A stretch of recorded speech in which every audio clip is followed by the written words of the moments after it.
이번 시간의 학습 내용과 목표를 확인하신 후 학습을 시작하세요.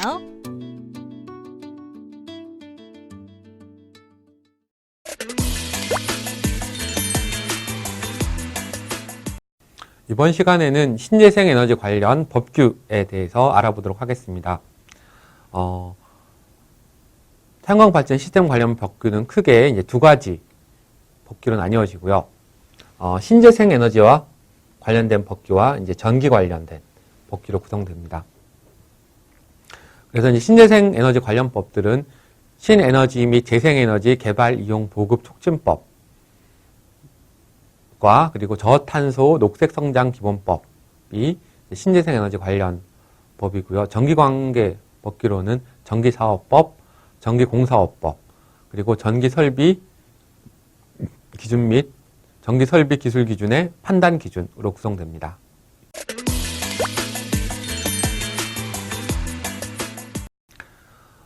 신재생 에너지 관련 법규의 첫 번째, 신에너지 및 재생에너지 개발 이용 보급 촉진법 이고요. 이 법을 전부 다 공부할 수 없으니까 기본적인 개괄적인 내용과 관련된 내용들을 살펴보도록 하겠습니다. 이 법의 목적은 산업의 활성화, 에너지 산업의 활성화를 통해서 에너지원을 다양화시키고 에너지의 안정적인 공급, 그리고 환경 친화적 전환, 온실가스 감소를 추진함으로써 환경의 보전과 국가 경제의 건전하고 지속적인 발전 및 국민복지 증진에 이바지함을 목적으로 합니다.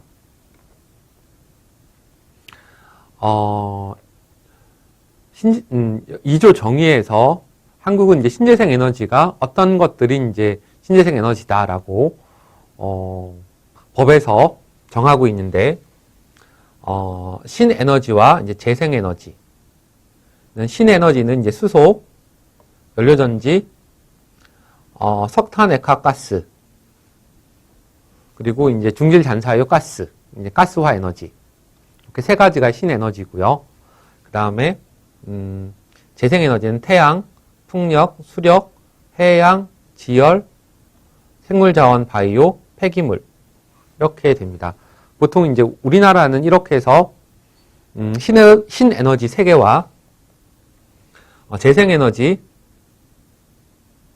7개를 해서, 총 이것들을 이제 신재생에너지라고 얘기하는데, 외국 같은 경우는, 한국과 이제 조금, 다르기 때문에, 이제, 여러분들이 일반적으로 알고 있는 신재생에너지를 외국 가서는 신재생에너지라고 하면 안 되고, 재생에너지, 리뉴어블 에너지나 서스테이너블 에너지라고 얘기를 해야 된다는 거. 그리고 해외 같은 경우는 이런 이제 신에너지 항목들은 재생에너지에 넣지 않고 있다라는 것을 기억하면 좋을 것 같고요. 그리고 신재생에너지 발전은 신재생에너지를 이용해서 전기를 생산하는 것을 신재생에너지 발전이라고 그러고, 그러니까 발전사업자는 전기사업법에 따른 발전사업자 또는 자가용 전기설비를 설치한 자로서 신재생에너지 발전을 하는 사업자를 의미합니다. 그리고 이제 신재생에너지 개발이용 보급 촉진법에서는 이제 RPS 제도를 얘기하고 있는데, 신재생에너지 이제 공급 의무화 제도를 이제 RPS 제도라고 얘기하고, 그리고 이것은 이제 일정 규모의 발전 설비를 보유한 발전 사업자가 총 발전량의 일정량 이상을 신재생 에너지로 생산한 전력을 공급토록 의무화한 제도이고요. 그리고 이 제도를 기반으로 해서 이제 신재생 에너지 공급 인증서, 보통 REC라고 얘기를 하죠.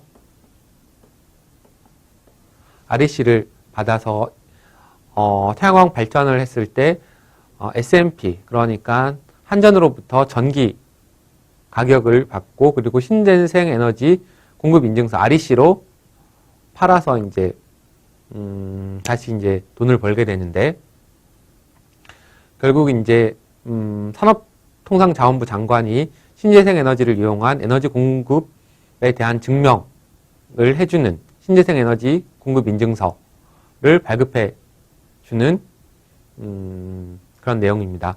그리고 이제 대상은 전기사업법에 따른 발전사업자의 신재생에너지 설비 중 2012년 1월 1일 이후에 이제 상업운전을 개시한 설비에 대해서 발급하고, 그 이전에는 발전차액 제도였기 때문에 2011년까지는 발전차액 제도였고 2012년부터 상업운전한 것은 이제 RPS 제도, 공급 의무화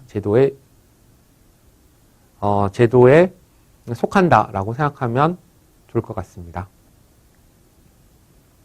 그래서 이러한 REC의 가중치는 기본적으로 태양광 에너지의 가치는 어디에 설치했는지, 일반 부지에 했는지, 기존 시설에 하였는지, 그 다음에 수상에 하였는지, 자가용 발전 설비를 했는지, 이제 ESS 설비를 태양광 설비와 연계하였는지에 따라서 공급 인증치가 있고, 이 이제 가중치는 이제 메가와트 단위입니다. 그리고 이제 100km 미만, 100km부터 이제 3메가까지, 그리고 3메가 이하와 3메가 초과에 대한 각 세부 기준들이 따로 정해져 있습니다. 저탄소 녹색성장 기본법은 결국 이제 조화로운 경제와 환경의 조화로운 발전을 위해서 저탄소 녹색성장에 필요한 기반을 조성하고, 녹색 기술과 녹색 산업을 새로운 성장 동력을 활용함으로써 등등등 해서 하는 것을 이제 목적으로 하는 경우고요. 그래서 이제 저탄소와 녹색 성장과 녹색 기술, 이 세 가지 용어를 정의하고 있는데, 저탄소의 정의는 온실가스를 적정 수준 이하로 줄이는 것을 의미하고요. 녹색 성장은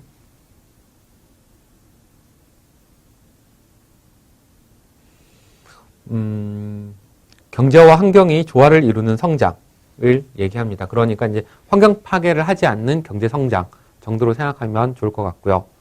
녹색 기술이라는 것은 여러 가지 온실가스 감축, 에너지 이용, 친환경 기술, 청정 에너지 기술, 청정 생산 기술 등등을 포함해서 온실가스 및 오염물질 배출을 최소화하는 기술을 녹색 기술이라고 얘기합니다.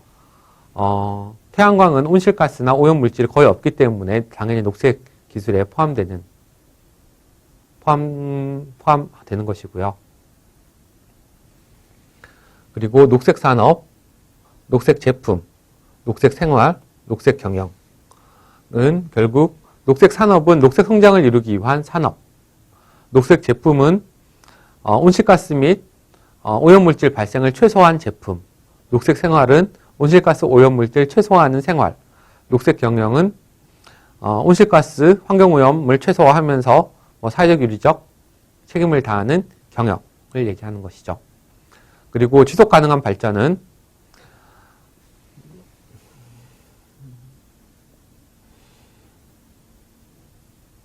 이제 경제 성장, 사회 안전, 환경 보전을 이 균형을 이루는 발전이고, 온실가스는 이제 이산화탄소, 메탄, 이산화질소, 수소불화탄소, 과불화탄소, 육불화황 등 그 밖에 이제 대통령령으로 정해서 적외선 복사열을 흡수하거나 재방출해서 온실 효과를 유발하는 그런 가스를 얘기합니다. 그리고 온실가스 배출은 아까 정의된 온실가스를 배출하는 것들을 얘기하고요. 지구 온난화는 지구 평균 온도가 상승하는 것, 기후 변화는 사람의 활동으로 인해서 온실가스 농도가 변함으로써 이 온도 변화에 따른 기후 변동, 기후 체계 변화를 얘기하는 것입니다. 자원 순환이라는 것은 자원의 순환 과정을 환경 친화적으로 이용 관리하는 것을 얘기하고요. 에너지 자립도는 국내 총 에너지량에 대한 신재생 에너지, 국내 생산 에너지량 및 우리나라 국외 개발한 에너지량을 합한 양이 차지하는 비율을 얘기하고 있습니다. 이제 전기 관련 법규로 넘어가서 이제 전기사업법은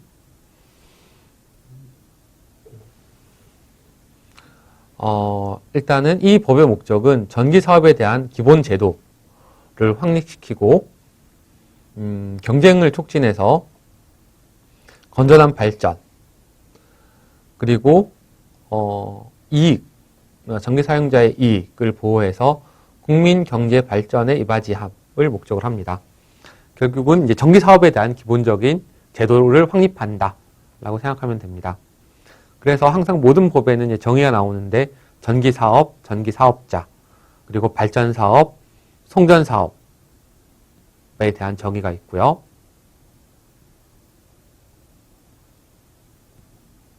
그리고 배전 사업, 그리고 전기 판매 사업, 보편적 공급이 있는데 여기서 이제 전기 판매 사업은 전기 사용자에게 전기 공급을 하는 것을 주된 목적으로 하는 사업을 얘기하고요.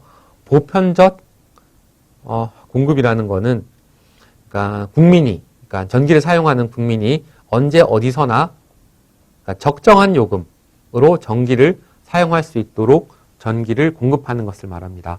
한국은 이제 전기사업법에 의해서 한국에 거주하는 국민이 전기를 사용하겠다는 이제 신청을 하면 결국 한국전력공사에서 어디든 산이든 땅이든 산이든 바다든 강이든 이제 전기를 설치해 줄 의무가 있습니다. 그리고 도시에 있거나 농촌에 있거나 어느 지역에 있거나 기본 요금은 동일하게 되는 거죠. 그러니까 전기공사업법은 전기공사의 시공, 기술 관리 및 도급에 관한 기본적인 사항을 정하는 법이고요. 그리고 결국 전기공사가 이제 안전하고 적정 시공을 하도록 하는 것을 목적으로 합니다. 여기에도 이제 정의가 나오는데 전기공사는 어떤 것을 전기공사로 하는 것인지, 그리고 공사업, 그리고 도급, 보통 이제 일반적으로 이제 위탁, 하청이라고 얘기를 하는데 원도급, 하도급, 위탁, 전기공사를 완성할 것을 약정하고 상대방이 그 일의 결과에 대하여 대가를 지급할 것을 약정하는 계약을 도급이라고 얘기를 합니다.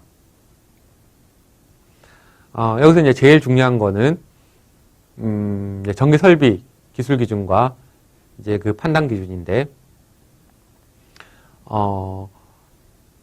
전기와 같은 어떤 공학적인 그런 시설들은 법에서 그러한 기술들이 계속 발전하기 때문에 법을 개정하는 것보다는 기술 기준을 개정하는 것이 더 쉽고 기술 기준보다는 판단 기준을 바꾸는 것이 더 쉽고 각 이제 법률 체계에서 어떤 것이 더 쉽고 어렵느냐가 있는데 전기설비 기술 기준이나 전기설비 기술 기준의 판단 기준은 전기사업법에서 그 기본 조건이 있죠. 전기사업법에서 요구하는 그런 내용들. 그래서 안전에 필요한 성능과 기술적인 요구 조건을 규정함을 목적으로 이제 만들어진 전기설비 기술 기준과 전기설비 기술 기준의 판단 기준이 있습니다. 그래서 이제 안전 원칙에는 전기 설비는 감전, 화재, 사람에게 위해를 주거나 물건에 손상을 줄 수 있는 우려가 없도록 시설해야 된다. 그러니까 다시 말해서 전기 설비를 시설함에 있어서 감전이 될 가능성이 높거나 화재가 일어날 가능성이 있거나 또는 사람에게 위해를 주거나 물건에 손상을 줄 우려가 있다면 그거는 전기설비 기술 기준을 어긴 게 되는 거죠. 그리고 전기설비는 사용 목적에 적절하고 안전하게 작동해야 되고 그 손상으로 인하여 전기 공급에 지장을 주지 않도록 시설해야 됩니다. 그리고 전기설비는 다른 전기설비나 그 밖의 물건의 기능에 정기적, 자기적 장애를 주지 않도록 시설해야 됩니다. 여기서 전기를 다시 한번 생각해 볼 필요가 있는데 전기는 공기와 같이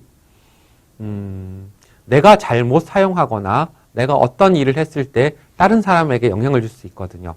예를 들어서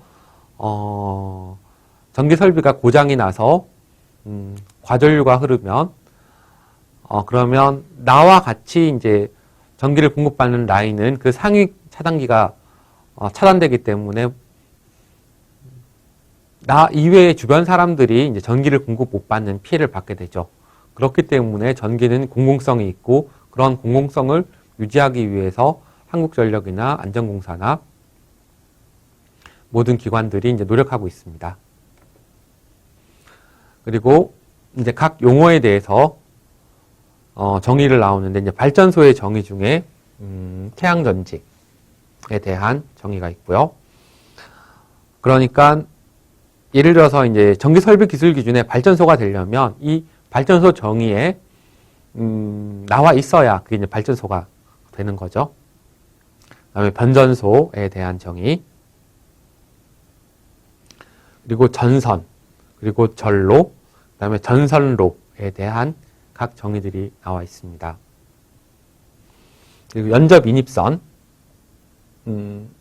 연접 인입선은 한 수용 장소에서 인입선에서 붕괴하여 지지물을 거치지 않고 다른 수용 장소의 인입구에 이르는 부분의 전선을 말합니다. 그리고 이제 지지물, 전주 같은 거죠. 그다음에 전기 저장 장치는 보통 ESS 시스템이고요. 전압은 그러니까 저압, 고압, 특고압으로 이제 한국은 구분하고 있고요. 저압은 이제 직류 750, 교류 600. 고압은 직류 750 초가, 고류 600 초가 7kV 이하인 것을 얘기하고, 특고압은 이제 7000V 넘는 것을 특고압이라고 얘기하는데, 일반적으로 한국에서는 이제 특고압 선로는 22900을 이제 특고압이라고 얘기를 합니다. 저압 선로의 이제 절연 성능에서는 이제 400V 미만은 0.1메가오hm, 0.2메가오hm, 0.3메가오hm이고 400V 이상은 0.4메가오hm이죠. 그래서 이거는 각 조건에 대해서 절연 저항에 대한 요구 조건이 다르다라고 생각하면 됩니다. 지금까지 학습한 내용을 정리해 보겠습니다.